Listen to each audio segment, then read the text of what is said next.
Welcome to As I Live and Grieve, a podcast that tells the truth about how hard this is. We're glad you joined us today. We know how hard it is to lose someone you love and how well-intentioned friends and family try so hard to comfort us.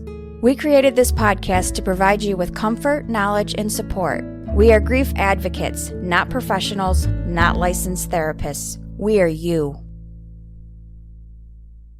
Hi, everyone. Welcome back again to As I Live and Grieve.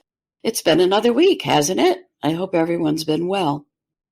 I have one of our previous guests with us. Melissa Pierce is returned. She was with Stephanie and I, in the early days of our podcast, and I'm delighted that she's come back to visit. She's got a great new project she's going to tell you all about. So, Melissa, thanks for joining me today. Oh, thanks for having me on, Kathy. I have to let you know that when you were first starting your podcast, yours was the very first podcast I was ever interviewed on. So, wow. And I've been on many podcasts since, but yeah, so you kind of started the train rolling here. Well, good. And, we never knew that you hadn't been on any before. You're a natural. Yeah. So, Melissa, before we get started and before we talk about your new project, would you give our listeners a little bit of your background, please? Oh, sure. I'd love to. So I am a remarried widow. I live in Oregon, in Portland, Oregon. And my story kind of starts first with my family. In 2005, my husband, Dave, and I adopted our two little boys. They're not so little now, but they were very little at the time, two brothers. We adopted them through the Oregon foster care system. And we had a really great 5 years, the four of us all together, creating our family and just learning about each other and just kind of going about the daily life of taking kids to school and basketball and football practice and all that. So life was relatively, easy and normal. And then everything changed in January 2011 when Dave died very suddenly. He just did not wake up one morning. And I had found him in our mountain home at the time. We were living in the eastern part of Oregon. And that just devastated our entire family. Absolutely. It's like when the movie screen goes blank and you're like, what is happening? Like we were all in a state of shock. We had no idea what was happening or how to deal with anything. And at that moment, I was now a solo parent. I was an only parent. And that was not the plan. The plan was we adopted these kids because we wanted a family, because we wanted to parent them and be their mom and dad. And Dave dying, it was just up to me at that point. And it was really scary. And I wasn't prepared. Nobody's prepared for this. But How old were the boys at that point? They were 5 and 7 when we adopted them. And then when Dave died, they were 10 and 13. Okay. So yeah, it was rough and challenging and sad and lonely and all the emotions. And I was not actually dealing with my emotions or those challenging feelings. Right. I wasn't doing a really good job at that. I didn't know what to do. I was in a state of shock, as our kids and the rest of our family and friends were. So I really had to lean into my strength, and I didn't really feel strong at the time, but I knew that, we had gone through so much to create this family. I can't let it all fall apart. So I really had to tap into my strength of taking care of myself. And that's really what changed the game for me and our family, because I was able to bolster myself up and really fortify myself by taking extremely good care of myself. That's physically, mentally, and emotionally. So whatever felt good to me or to my body or gave me goosebumps or whatever book that I felt like I needed to read, I just did that. I gave myself permission to really, really take good care of myself so that I could take care of my kids. And we had some really challenging years. We Mm-hmm. really did, but we got through it. And my kids are now 25 and 23. I can't believe I'm Oh saying my that. They're young gosh. men. Wow. Yeah. Yeah. And they're self-sufficient and they're moving through life, on their own. And all you solo parents out there, this is not easy. This is It's really, not really easy. hard. And so I give a lot of props to the folks out there who are only parents. Right.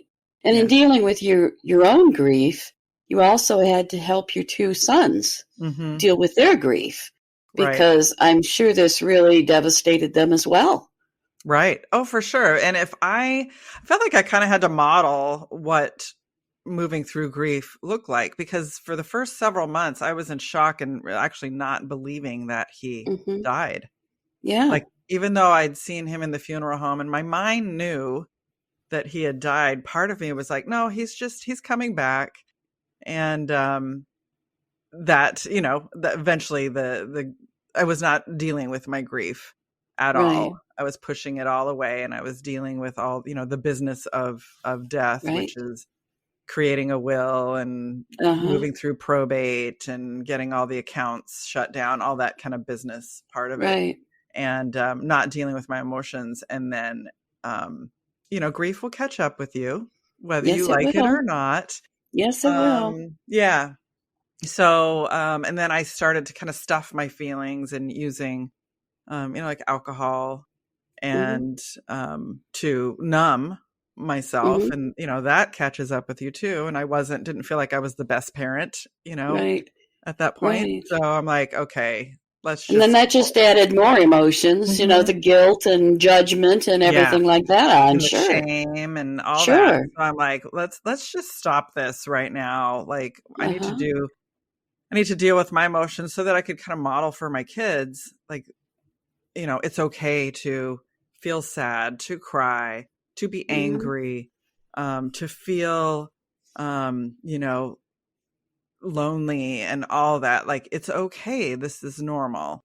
So I Mm-hmm. felt like if in dealing with my own emotions, I was able to model that for my kids, Right. that, this is okay. This is a really, really horrible thing that has happened. And, Mm-hmm. your emotions are valid. Sure. But I had to do that for myself first, Sure. Mhm. Where did you get that knowledge that you needed to turn things around, that you needed to move in a certain direction, so to speak? Was it a book you read or several books you read? Did you see a therapist? What was Yeah. it? Yeah, I was seeing a grief counselor Okay. around the 6 month mark, Mm-hmm. just to make me feel like I actually just wanted someone to give me steps to move through Mm-hmm. this. That's not how it Yeah, works, but like, right. yeah, give me some homework or a guidebook or whatever, Yeah, and let me do all the homework, and then I just want to be done with this. right. And I remember working with her and telling her that, like, so I would ask her, well, out of all your patients, when do they get over this? Or when do they, Right. and she just kind of shakes her head and smiles like, that's not how this works. Right. But so working with her, and then also Okay. my body just felt bad. Like, Okay. I feel like all of the trauma and the pain and the hurt was just lodged physically in my body. Right. Uh-huh. So I kind of started there with just, I need to make my body feel good. Okay. So I would walk. And then as I was walking and listening to music, things would kind of pop into my head, or ideas, or Mm-hmm. I would feel better. And so I think I was just kind of slowly, baby steps at just bolstering my strength. And Right. then at that point, I was, interested in books or going to speaking events or Uh-huh. workshops, and really digging into grief, because it's not something I ever dealt with. Right. My Right. dad had died in 1993, and that, Mm-hmm. of course I was sad, and and it was a horrible thing, but it was also something that was kind of expected. And Dave's, like, in order, if I can Mm-hmm. explain, like, Dave's death was out of order. Right. Right. You Yeah. expect older folks, like, Yep. that is the cycle of life. And Exactly. so, and I wasn't planning my future with my dad. He was my Right. dad. I was Yeah, planning my future with Dave, exactly. and he was gone. And so, yeah, so I was just really trying to fortify myself. So I Yeah. gave myself permission. Like, do I think this will make me feel good? Yes, I'm going to go do it. And I would Hmm. do all kinds of crazy things, and I wouldn't tell people what I was doing. So they'd be like, "You're going what? You're what? You're tap dancing? What?" Like, so I was like, I don't Yeah, want any judgment. I'm just going to do whatever exactly. I want to do. Yeah. Good So, for you. yeah, Good for you. yeah, And then you turned to wanting to do something for other widows. yeah, yeah. So I did, I ended up meeting this amazing man, and his name is Sean, and he is my Hmm. husband in this life. So we connected, and we married in 2015. Hmm. And during that, after we were married, I thought, okay, well, this is not the end of it, but this is, I'm in this new chapter. Right? But I was always wanting to share my story, because at the time that I was widowed in 2011, there was not a lot of literature or No. books or No. podcasts Right. or anything. And I was just so hungry for information. And I thought, well, maybe I will write the book that I wanted to read back in Hmm. 2011. And when I would tell people my story of, Dave and I adopting our kids and Hmm. our life together, and then him dying, and then me reconnecting with Sean and our marriage, they would be like, wow, that's an incredible story. You should write a book. And so I think as Hmm. people were saying that, I'm like, okay, maybe I will. So Right. I ended up writing my book, Filled with Gold, a widow's Right. story, and Hmm. publishing that in 2017. And I don't know. This is such an extraordinary experience, Kathy. I mean, I know you were a widow as well. Hmm. That's right. And all of the emotions and experience and kind of some of the hard earned wisdom that you've Yep. gained along the way, I just feel compelled to share that, because I really struggled. I Yeah. really struggled. It was Right. not pretty Right. at all. I get Yeah. it. So I wanted to, I've always felt compelled to just share, and either my knowledge or my wisdom, or collaborate with Hmm. people, learn more, share more. And Right. so in 2021, I started Filled with Gold self-care subscription boxes for widows, where Right. widows would receive a monthly self-care Hmm. box. And now I'm sunsetting that. In this economy, it's been very difficult to Sure. grow that. Yeah. So, but along the way, because we're always pivoting, you're Yeah. always having to choose a different path. And so along the way, as I was building my business with the Filled with Gold self-care boxes, I met these two incredible widows. Right. Kim Zwink of Widow 180. She has a podcast, and she's a course creator for widows. And Kim Murray of Widow Hmm. 411. She's a successful blogger. Right. Jen and Kim and I just connected. We're all three of us are remarried widows. We all have children. We were all solo parenting, and this really deep friendship grew virtually. We had never met each other, and we just have, all three of us have this shared vision Hmm. of wanting to collaborate and help the widowed community, support the widowed community in some Right. way. So we decided, well, let's just join forces. Um, Whatever that looks like. We didn't know what it looked like Right. at the time, and we decided to actually meet in real life.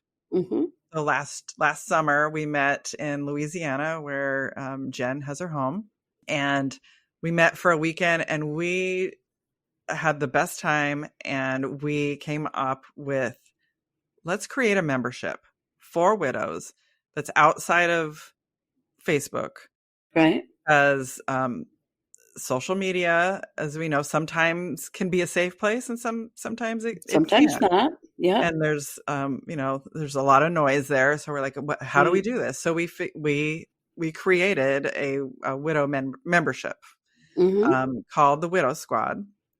I love it. And I love the name. it's fun. We had a fun time coming up with the name. So, in there, we bring widows together who are looking for support and community to learn and share and grow and, create life on our own terms. Because Right. as a widow, you are creating your new life. That's right.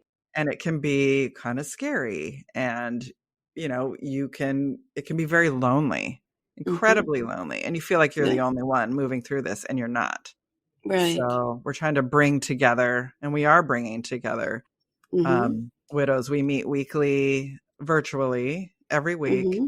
We bring in expert speakers. Last night we just had a spill session, just like let it all out. Like what's challenging you, and it was so powerful. It was so helpful for the folks that were on that call. So we meet every week, and we have a lot of resources, and it's just been a really, really powerful, moving, incredible experience. Yeah. Nice. Now, when did you actually start Widow Squad? We launched in October of 2022. Okay. So yeah, we've been live for a couple months now, and we're learning and growing and building this together. And it's my passion. It is absolutely my passion. Yeah. And how often are the virtual meetings? Weekly. Every week? Yeah. Nice. Every week. Well, so we'll have a different theme. Like we'll have coffee and conversation. So we'll meet some like on a morning, because not everybody can meet in the evening. Right. But typically we meet in the evenings, and then we have a few mornings. We have a book club. You do? Yeah, we have a widow book club. We just got through with The Four Agreements by Miguel Ruiz. Yes, I'm sorry. I don't remember the author's name, but it was it's just a great, we're created something that we wanted to have that wasn't there. Right. What's the next book you're going to do? I love book clubs. Well, we're trying to decide whether we want to let's go a little lighter and do maybe some fiction. But there's a book by David Kessler that we're thinking. He's a renowned grief expert. So we're just trying to figure out, do we want it? Because it was a little heavy. The Four Agreements was, even though it's a small book, it got pretty heavy. And we're like, well, maybe we'll just kind of switch off and on, and do something light, and then do something a little heavier. But yeah. Nice. Yeah. Nice. I have a couple ideas also for you for speakers. So remind me after we finish recording here. For sure. We'd love to hear them. What's in the books as far as plans? Do you have any plans for face-to-face meetings, retreats, or anything? We do. We have something in the works for the beginning of May of 2022. We don't have the details. 2023? Or 2023. Oh my gosh, what year am I in? Oh yeah, I know. Let's not go back. I know. Yeah, please, no. So May of 2023, we are looking to do an in-person retreat in the southeast part of the States. Nice. Because Jen is in the southeast, is in Louisiana. I'm on the West Coast, and Kim is in Michigan. So we were thinking we would kind of try and cover the states with in-person retreats in our own areas. But so we're looking forward to that. I'll share more details when we have them. Yeah. Well, I'm definitely going to check it out. So you may have a new member. This sounds really neat. I love it. I'd love to have you. Yeah, this sounds really neat. So in-person retreats. And now what type of themes do you have or anything? Yeah, we have monthly themes that we have created for this year. So January, which was the past month that we just had, we have things around like routines. That's typically January is when you're goal setting, and so we have a monthly packet that we send out to our members with affirmations and journal prompts. So each month there's a theme. February is self-care, self-love. It's all about love in February. March, we're doing like spring cleaning, so organizing your home, decluttering. A big thing around what to do with your late person's Oh stuff. yeah, that took me 5 years. I Yeah. only recently got rid of it because I was moving. But Yeah. yeah, That is I huge. did That's not a want to do. huge topic. Huge It topic. is. So we'll be It is covering nice. that in March. We have then the holidays will be coming up, later in the Uh-huh. year. Yeah. What's another one? Oh, in July we're doing something around money and budgeting. Oh, I've got a great speaker for you for that one. Oh, that'd be fantastic. Great Yes. speaker for Would you. She's love. phenomenal. Yeah. Yeah. Yeah. So each month we bring in a guest expert around that particular topic. Okay. And of course we veer off, in our spill Yeah. sessions. We're not always talking about that month's theme, but Oh, of we like course. to Of have an course. idea, kind of an organized idea of the Right. flow. Mm-hmm. That's really great. Mm-hmm. That's really exciting, and it sounds like an incredible place, an incredible resource for widows to Yeah. really get some support from others, and with everybody at different stages and different Mm-hmm. phases of their grief. That Mm-hmm. just sounds phenomenal. So Yeah. kudos to the three of you for creating that. Now, we all know that I've had several losses in my life, major Mm-hmm. losses. One was my father, one was an infant, then my mother, and then my spouse. And I have said before, and I will repeat it again, that losing a spouse is the most difficult, has been the most difficult for me. And at the same time, that was the most recent, so there was the most support for it. Mm-hmm. I mean, it seems like eons ago when I lost my father and then lost an infant, and there was no support, Mm-hmm. nothing. There were no books, there were no bereavement groups, to my knowledge, there was nothing. So you just kind of stuff it and move on. That's what you were supposed to do. Mm-hmm. That's what the generations taught you, is Right. just move forward. So now in today's world, where there's all kinds of support and many resources to be found, yet losing a spouse doesn't get any easier. Mm-mm. And there's different types of grief, because you have the grief, of course, for the loss. You have grief watching your children go through it. That adds so much complexity to it. And then you have the grief of losing your future. As you well know, the future you had Mm-hmm. planned for and everything like that. And I remember calling my daughter, Stephanie, and saying to her, I feel like I am redefining my life. Would you agree that that's exactly what you have to do? What you wind up doing is redefining yourself and your life? Oh, absolutely. I mean, Yeah. earlier on the podcast, I mentioned like the screen going blank. Yeah. It's like you've got this movie in your mind of here's our future. And these are all the things that Mhm. we're going to do together with our Right. family. And Right. we're going to retire and we're going to travel and we're going to do all Exactly. these things. And Mhm. then when your person dies, Yeah. it's just Just you.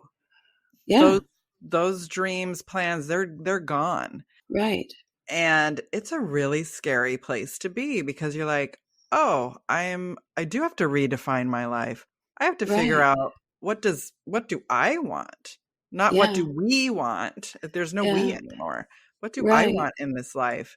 Yeah. And it could be something completely different than what the two of you had planned together. Right. And Right. I'm also a different person now.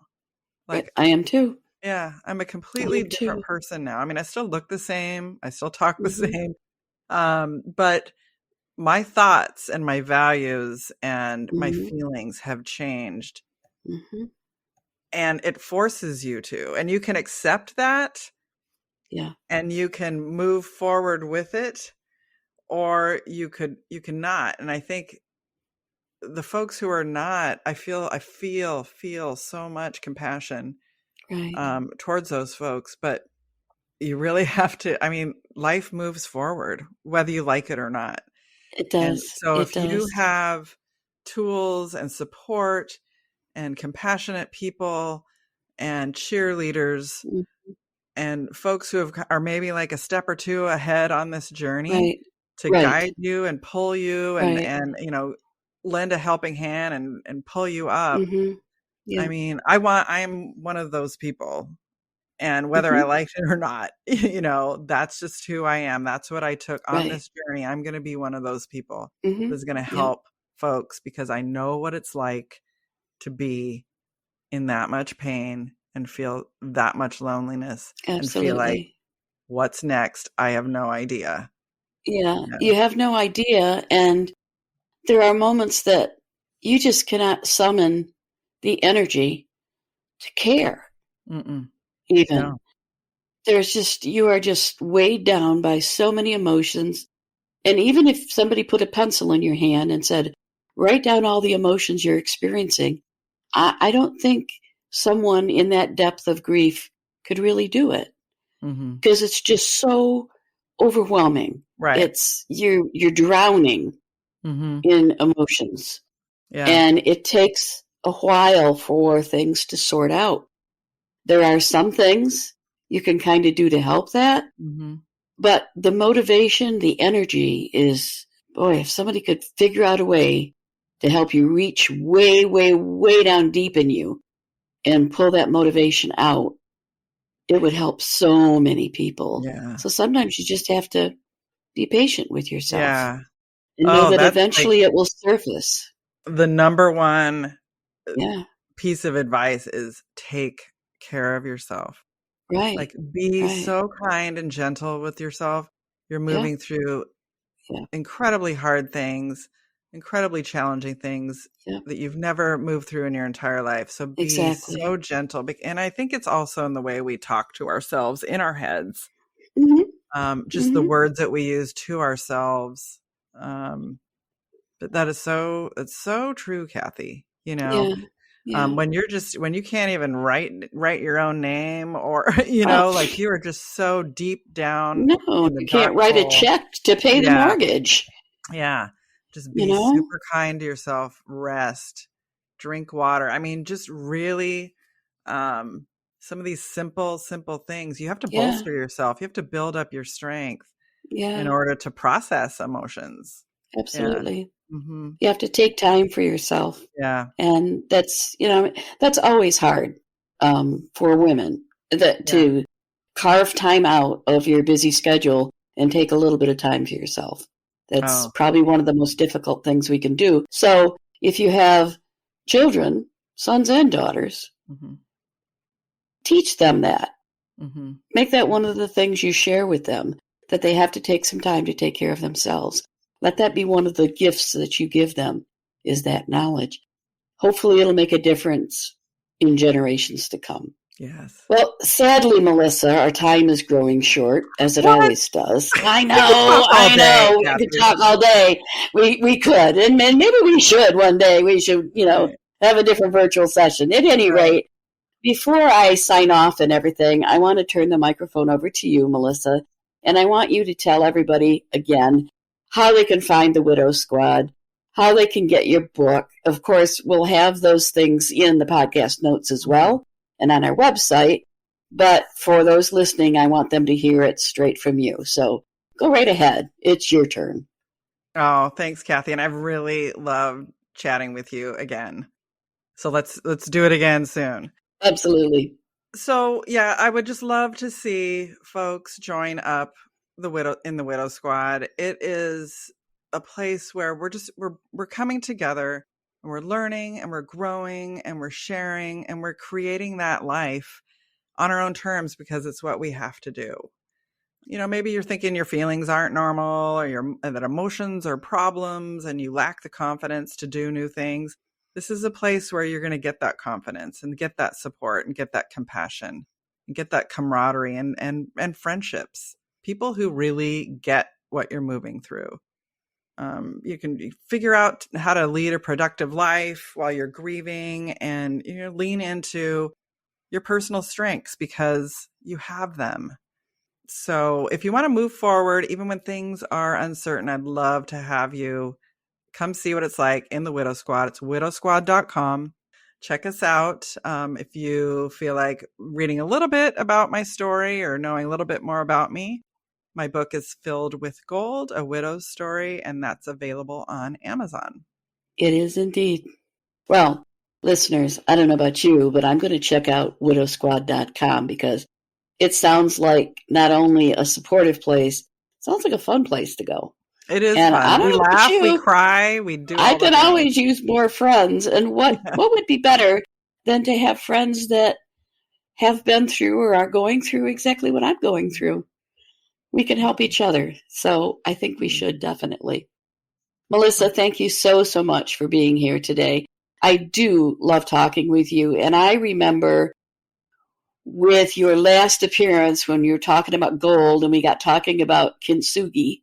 Oh, And yeah. I looked it up, and it has been a passion of mine since then. Someday I will own a piece of something that has been filled with gold.